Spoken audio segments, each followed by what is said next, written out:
These benefits you get in terms of taxes, the only reason you get them is you have to provide services to these people who live in these houses. And that's very expensive. So to be really brief about it, that's the cost of every single year to provide services to every person who lives in one of these new homes. Roughly $6,200 a year. But we're not done.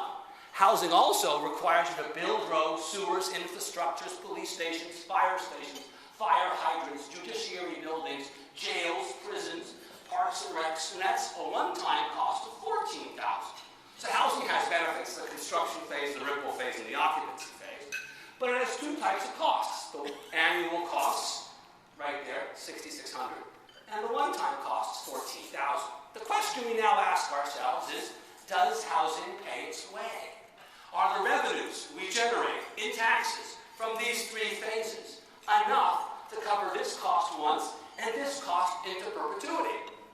Again, in the interest of time, the answer is yes. I'm not going to go into details. The key finding here, we could spend an hour just on this slide.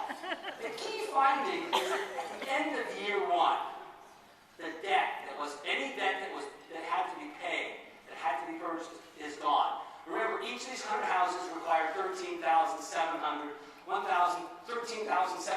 of capital. Times 100 houses, $1.4 million. The houses are so profitable. The revenues we get the first year, pay the teachers' salaries, pay interest on the debt, pay off the debt, and there's still leftover money. In all subsequent years, the revenues way exceed the costs. These homes bring in a bucket of money. If someone tells you house doesn't pay its way, don't believe them for a second.